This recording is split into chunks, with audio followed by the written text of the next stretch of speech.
So a number of years ago, I started experimenting with pestos. I hadn't made a lot of them. I got them around. I get pre-made ones, but not really made a lot of my own.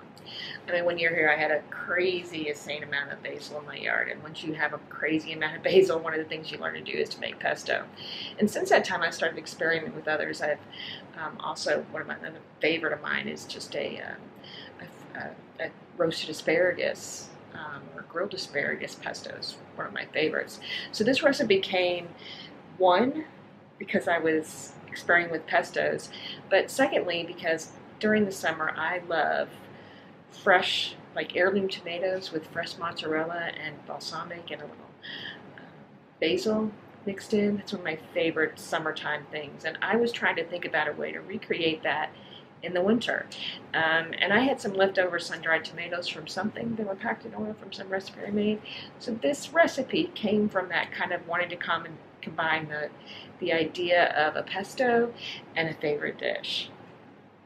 So sun-dried tomato pasta.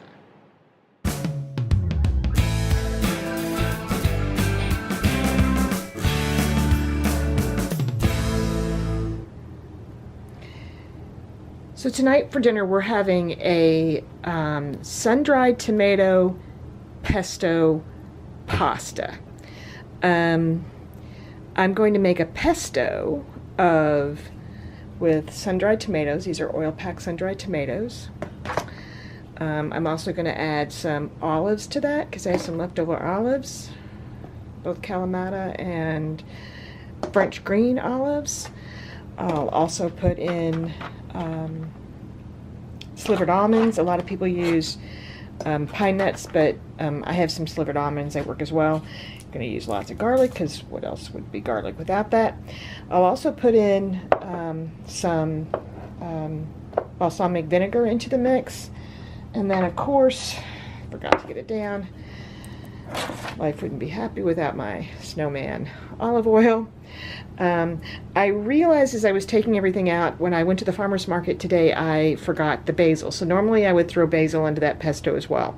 So I'm going to make that pesto up. It's going to go into the pan. It's just going to go in to the pot or into the dish.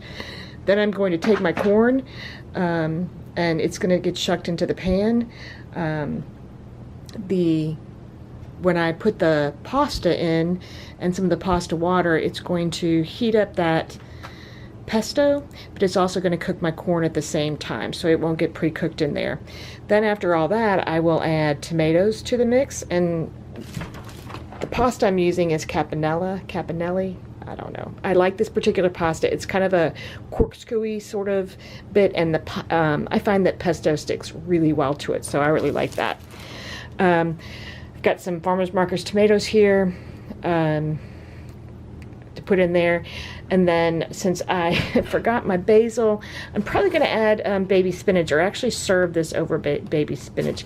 This meal is actually best served at room temperature or just slightly warm. So Kevin has to work tonight, so this will work out well. It'll be ready for him when he gets home.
So here's the finished product. So you might notice that I had originally thought I'd serve this on a bed of spinach, but instead I decided to mix in the spinach in there. I really missed not having the basil in there, so I wanted to add a pop of color to this. I'm really excited about this meal. It's been a while since I've made this, or at least since last winter since I've made it. So yes, you can see the spinach in there, the tomatoes in there, the mozzarella pieces in there, the pasta in there. And what I should have mentioned earlier is that this, I saved a little bit of the pesto because this makes excellent grilled cheese. You do a little layer of that tomato basil, the tomato pesto, sun-dried tomato pesto, before you make grilled cheese. It is oh so good. Really, really good. So yeah, that's what's for dinner tonight.